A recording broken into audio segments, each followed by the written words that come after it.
Hi hello అందరికీ నమస్తే.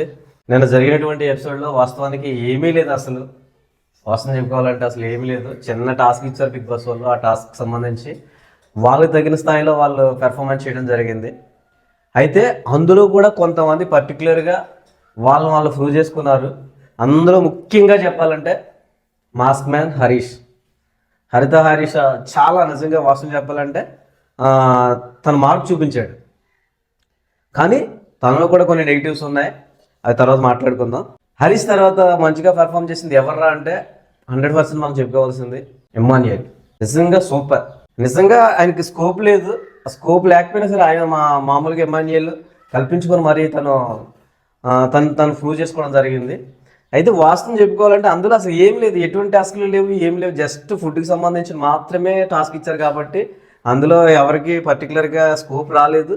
అందులో ఆ ఉన్న స్కోప్లో వాళ్ళు ప్రూవ్ చేసుకున్నది అయితే మాత్రం హరీష్ అని చెప్పుకోవాలి. ఆయన మరి ఏంటి ఇప్పుడే అంటే యాక్చువల్లీ ఒక 5 వారాలు 10 వారాలు అయిన తర్వాత అలాంటి బిహేవియర్ వస్తుంది. అంటే ఒక సింగిల్ మ్యాన్గా ఉండేటట్లు, లేకపోతే కమాండింగ్ చేసేటట్లు ఉండే విధానం అనేది ఒక కనీసం అట్లీస్ట్ 5 వారాలు 6 వారాలు 7 వారాలు అయిన తర్వాత వస్తుంది. కానీ ఆయన ఫస్ట్ నుంచే మరి ఇలాగ ఉంది అంటే మరి తర్వాత ఆయన ఒక మరో కౌశల్యగా ఎదుగుతాడా ఏంటి నాకేం అర్థం కావట్లేదు. కానీ ఆయనలో కూడా తప్పులు ఉన్నాయి. ఆ తప్పులు ఏంట్రా అంటే ఇమ్మాన్యుయల్ అది బోడిగుండ అంకుల్ అనేటప్పుడు తను ఫస్ట్ వాస్తవం చెప్పాలంటే ఫస్ట్ తను అన్నప్పుడు రియాక్ట్ అవ్వలేదు. హరీష్ అసలు రియాక్ట్ అవ్వలేదు. తర్వాత మళ్ళా దాన్ని పర్టికులర్గా తీసుకొని పదే దాని గురించి మాట్లాడడం, అది ఏదో నాకు వాంటెడ్గానే అన్నాడేమో అని అనిపించింది. సో అది మాత్రం నెగిటివ్గా అనిపించింది. హరీష్ బిహేవియర్లో అది నెగిటివ్ అనిపించింది. ఇంకా కొందరు విషయానికి వస్తే తనూజ గారు, హరీష్ గారు భోజనం పెట్టడానికి అంటే భోజనం అంటే ఫుడ్ అరటిపళ్ళు పట్టుకొని వెళ్ళి ఇవ్వడానికి ట్రై చేస్తే తనూజ గారు అన్నారు ఒక మాట, చాలా మంచి మాట అన్నారు. ఏమన్నారు? మేబీ మీరు ఫుడ్ ఇస్తున్నారు కదా, ఈ ఫుడ్ వల్ల మా అందరి మీద ఇంపాక్ట్ పడుతుందేమో, దయచేసి వద్దు అనే విధంగా ఆవిడ మాట్లాడడం జరిగింది. ఓకే, ఆ ఫుడ్ వల్ల ఇంపాక్ట్ పడుతుందని చెప్పేసి తను అన్నప్పుడు అదే ఫుడ్ వల్ల అప్పుడు మీరు మాకు హెల్ప్ చేయాలనుకుంటున్నారు, బట్ కానీ మాకు ఆ ఇంపాక్ట్ అనేది మాకు కంప్లీట్గా తర్వాత నెక్స్ట్ ఎప్పుడైనా చూపించవచ్చేమో, లేకపోతే ఏదైనా ప్రాబ్లం అవుతుందేమో అని చెప్పేసి, అంటే మీరు చూపించేది మీరు చేసేది మాకు చాలా మంచిది అని చెప్పేసి చిన్నదైనా కన్సర్న్ చూపించుంటే బాగుండేమో అనిపించింది నాకు. ఆవిడ చెప్పిన పాయింట్ అయితే చాలా వ్యాలిడ్ పాయింట్, చాలా మంచి పాయింట్. అంటే ఇంపాక్ట్ చూపిస్తుందేమో అంటే బిగ్ బాస్ అంటే చాలా టాస్క్లు ఇవ్వడం అనేది వాస్తవం కాబట్టి ఇంపాక్ట్ చూపిస్తుందేమో అని చెప్పేసి వాళ్ళు గ్రహించిన విధానం కరెక్ట్ కావచ్చు. కానీ ఆయన ఇచ్చినందుకు ఎటువంటి కన్సర్న్ చూపించడం అనేది తనుజ గారిలో నాకు అది నచ్చలేదు. ఇంకా మర్యాద మనీష్, ఆయన చాలా నిజంగా చెప్తున్నా, నేను నెవర్ ఎక్స్పెక్ట్ అనమాట ఆయన దగ్గర నుంచి ఇలా బిహేవ్ చేస్తాడా ఏంటి, ఇప్పుడే అసలు ఇలా బిహేవ్ చేస్తున్నాడు ఏంటి, బ్యాక్ బిచ్చింగ్ చేస్తున్నట్టుగా అనిపిస్తుంది నాకు. మరి మీకేమనిపిస్తుంది మరి నాకు తెలియదు, కానీ ప్రజెంట్ అయితే అలాగే అనిపించింది. ఇంకా అసలు విషయం మాట్లాడుకోవాలి. ఒక అమ్మాయి కోసం నేను ఏదైతే నిన్న మొన్నటి వీడియోలో చెప్పానో ఆ అమ్మాయి డెఫినెట్గా టాప్ 5లో ఉంటుందని చెప్పేసి నేను ఎక్స్పెక్ట్ చేసిన అమ్మాయి, బాబాయ్ అమ్మాయి గురించి నేను ఇప్పుడే ఫస్ట్ రోజే నేను నెగిటివ్ చెప్తానని నేను ఎక్స్పెక్ట్ చేయలేదన్నమాట. ఆ అమ్మాయి ఎవరో కాదు, దమ్ము శ్రీజ. నిజంగా దమ్ము శ్రీజ నాకు అనిపించింది, దుమ్ము శ్రీజ అనిపించింది. అసలు ఏంటి ఆ బ్యాక్ పిచ్చింగ్ ఏంటి, నాకు మరొక ఏంటి ఇలా అరుస్తుంది. కనీసం అంటే అమ్మాయి ట్రై చేస్తుంది అంటే సిచ్యువేషన్ని కల్పించుకోవాలి, సిచ్యువేషన్ మనమే కల్పించుకోవాలి, సిచ్యువేషన్లో మనమే సిచ్యువేషన్ కల్పించుకోవడం కాదు మమ్మీ, సిచ్యువేషన్ వచ్చినప్పుడు నువ్వు నీ బిహేవియర్ ఉండాలి. కానీ సిచ్యువేషన్ ఏదో కల్పించేసుకుంటే ప్రేక్షకులకు ఈజీగా తెలిసిపోతుంది. ఆ విషయం నువ్వు ఆ అమ్మాయి గ్రహిస్తుందో లేదో నాకు అర్థం కావట్లేదు. తనే కల్పించేసుకోవాలి అని ఆ సిచ్యువేషన్ క్రియేట్ చేసేసుకోవాలనుకుంటుంది.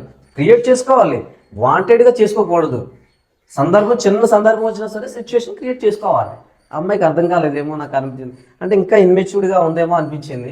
ఏమో చూద్దాం ఇంకా ఫర్దర్గా ఏ విధంగా బిహేవ్ చేస్తుంది అన్నది. నాకు శ్రీజ దమ్ములో మాత్రం దమ్ము కనిపించలేదు, దుమ్ము మాత్రమే కనిపించింది, వేస్ట్ అనిపించింది. మరి అమ్మాయి మరి ముందుకు ఎలాగెళ్తుందో చూద్దాం. ఇంకా బర్నీ గారు, నిజంగా ఆయన మాత్రం నిజంగా సెలబ్రిటీస్ ఉన్న అందరిలో కూడా బర్నీ శంకర్ గారేనండి. చాలా మెచ్యూర్డ్గా మాట్లాడారు, మెచ్యూర్డ్గా బిహేవ్ చేశారు. ఆయన ఒక్కరే నాకు బెటర్ అనిపించింది సెలబ్రిటీస్లో. తర్వాత ప్రియా, డాక్టర్ ప్రియా, నాకు అమ్మాయి వాయిస్ తప్ప అమ్మాయిలో పెద్దగా ఏం అనిపించలేదు, కానీ వాయిస్ మాత్రం చాలా చాలా చాలా మంచిగా ఉంది. చూద్దాం ఆ వాయిస్కి కనెక్ట్ అయ్యే పీపుల్స్ ఉంటారా ఏంటి అన్నది చూద్దాం. డాక్టర్ కాబట్టి కొంచెం తెలుగుగానే మాట్లాడుతుంది, చూద్దాం. సంజన గారు, ఆవిడకి పెద్దగా స్కోప్ లేదండి, వాస్తవం చెప్పాలంటే ఆవిడకి పెద్దగా స్కోప్ లేదు, కల్పించుకోలేదు కూడా ఎక్కడ సిచ్యువేషన్కి తగ్గట్లేదు. ఒకే ఒక దగ్గర ఆవిడ నాకు అంటే నేను ఫుడ్ అన్నీ మంచిగా చేస్తాను కాబట్టి నాకు ఆ ఫుడ్ సెక్షన్ ఇచ్చేస్తే బాగుంటుంది అని చెప్పడం జరిగింది. అంతకు మించి ఆవిడ పెద్దగా స్కోప్ కూడా లేదు. సో ఆవిడ మరి ఫర్దర్గా ఏ విధంగా బిహేవ్ చేస్తారో చూద్దాం. ఫైనల్గా మాట్లాడుకోవాలి అంటే సుమన్ శెట్టి గారి గురించి ఏం మాట్లాడక ఏమీ ఆయనకి స్కోప్ లేదు, ఆయన సిచ్యువేషన్ కూడా ఆయన క్రియేట్ చేసుకోలేదు. ఇంకా కానీ ఒక మనిషి మాత్రం హౌస్లో ఉన్నా లేనట్టు అనిపించింది నాకు. మొన్నటి వీడియోలో నేను ఆల్రెడీ చెప్పడం జరిగింది. ఆయన వెళ్ళిన వెంటనే అసలు ఆయనలో కాన్ఫిడెన్స్ లేదని చెప్పేసాను నేను. ఆయన మాట్లాడే విధానంలో కూడా కాన్ఫిడెన్స్ లేదని చెప్పాను. ఆయన ఎవరో కాదు, రాము రాథోడ్. కాన్ఫిడెన్స్ అంటే స్టేజ్ మీద మనకు తెలిసిపోద్ది ఆటోమేటిక్గా. ఏదన్నా కాన్ఫిడెన్స్ ఉన్న వాళ్ళు అయితే డెఫినెట్గా వెళ్ళంటే సార్ అది సార్ ఇది సార్ నేను డెఫినెట్గా ఇలా చేస్తాను సార్ అని చెప్పేసి అంటారు. కానీ ఆయనలో అక్కడ స్టేజ్ మీద కాన్ఫిడెన్స్ లేదు, హౌస్లో కూడా అసలు ఆయన ఉన్నాడా అనే సిచ్యువేషన్ కూడా చాలామంది తెలియదు. ఏదో అలా తిరుగుతున్నాడు, అందరితో గుంపులో గోంతలా తిరుగుతున్నాడు తప్ప ఆయనలో కాన్ఫిడెన్స్ కనిపించట్లేదు నాకు. మరి ఆయన ఎప్పుడు అంటే ఆయన ఫ్యాన్ ఫాలోయింగ్ ఉంది కాబట్టి దాంతో అలా సర్వైవ్ అవ్వచ్చు, కానీ ప్రస్తుతానికి అయితే ఆయన దగ్గర నాకు ఏమి కనిపించట్లేదు. ఆయన హౌస్లో ఉన్నాడా అన్నట్లు కూడా నాకు అనిపించట్లేదు. కనీసం ఎక్కడో ఒకటి ఇనిషియేషన్ తీసుకొని ఏదో ఒకటి సిచ్యువేషన్లో మాట్లాడతాడేమో అనుకుంటే ఆయన ఏదో గుంపులో గోందలా ఉన్నాడు తప్ప ఏం లేదు. ఇంకా ఎవరి గురించి ఫైనల్గా మాట్లాడుకోవాల్సింది ఎవరి గురించి అంటే ఈ సీజన్లో లవ్ ట్రాక్లు గట్రా ఏవైనా వస్తాయి అంటే మహమ్మారి ఉంది కదా, ఒకే ఒక మహమ్మారి, ఎవరో కాదు, రితు చౌదరి. ఆవిడకి బయట ఉంటారు అంటే పర్సనల్ లైఫ్లో మనం వెళ్ళకూడదు, కానీ సో మేబీ అమ్మాయి దగ్గర నుంచి అమ్మాయి ఒక వాంటెడ్గానే లవ్ ట్రాక్ పెట్టుకోవాలేమో అనిపిస్తుంది నాకు. వాంటెడ్గానే లవ్ ట్రాక్ పెట్టుకోవాలని చెప్పేసి వచ్చిందేమో అని అనిపిస్తుంది. ఎందుకు అసలు పవన్ పడాలతో అదే ఆర్మీ మ్యాన్ ఉన్నాడు కదా, ఆర్మీ మ్యాన్తో చిన్న సిచ్యువేషన్ వాళ్ళే క్రియేట్ చేసుకొని కళ్ళు పెట్టి చూసుకోవాలనుకునేటప్పుడు ఎందుకు ఆ అమ్మాయి ఏడ్చిందో నాకు అర్థం కాలేదు. అంత ఎఫెక్ట్ ఒక రోజులో ఎక్కడ ఎలాగొచ్చేస్తుంది నాకేం అర్థం కాలేదు. కళ్ళల్లోంచి నీళ్లు తిరిగాయి అమ్మాయికి, కళ్ళల్లోంచి కళ్ళు పెట్టి చూసుకోవాలనుకుంటే మరి ఏంటో, మరి అమ్మాయి మేబీ లవ్ ట్రాక్తో సర్వైవ్ అవుతుందా ఏంటో నాకేం తెలియదు. ఆ అమ్మాయికి కొంచెం మెచ్యూర్డ్ పర్సనే కాబట్టి చాలా ప్లాన్డ్గా వచ్చిందేమో అనిపిస్తుంది లవ్ ట్రాక్. ఈ యొక్క రితు చౌదరి ఆ చౌదరి గారి విషయంలో మనం లవ్ ట్రాక్ చూస్తామేమో అనిపిస్తుంది. ఫైనల్గా నాకు నిరాశపరిచింది ఎవరా అంటే శ్రీజ. అమ్మాయి చాలా నిరాశపరిచింది. అసలు ఏం మాట్లాడుతుంది, ఏంటి అరుస్తుంది, అలాగైతే నాకు నచ్చదు. బేసిక్గా నేను అనుకున్నాను అగ్ని పరీక్ష చూసేటప్పుడు అమ్మాయిలో పొటెన్షియల్ ఉంది, డెఫినెట్గా అమ్మాయి టాప్ 5 వరకు వెళ్తుందని చెప్పేసి అనుకున్నాను. నేనే చెప్పాను నిన్నటి వీడియోలోనే. అలాంటి అమ్మాయి ఇప్పుడు దమ్ము లేపుతుందేమో అని అనుకున్నాను, కానీ అట్లీస్ట్ దమ్ము కూడా లేపే సిచ్యువేషన్ లేదేమో అనిపిస్తుంది. చూద్దాం.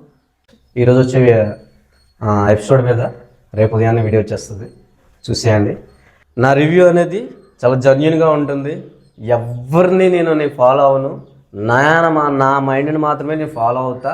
నాకు ఇక్కడ ఏమనిపిస్తే ఇక్కడ నుంచి అదే వస్తుంది, అదే చెప్తాను, అంతే. మీకు నచ్చితే నన్ను ఫాలో అవ్వండి. ఇంకా మంచి ఇంకా అవసరం అంటే ఇక్కడ ఇంకా ప్రస్తుతానికైతే ఏం లేదు కదా, మీకు తెలుసు. నైట్ జరిగిన ఎపిసోడ్లో ఏం లేదు. ఈ రోజు నుంచి అసలైన నామినేషన్స్ జరిగితేనే కదా మనం ఏ విధంగా అసలు ఏంటన్నది.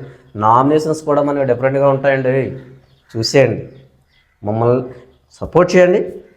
మీకు డెఫినెట్గా కావాల్సిన స్టెప్ మొత్తం నేను ఇస్తా, అది నాది వచ్చి సపోర్ట్ చేయండి ప్లీజ్. Thank you.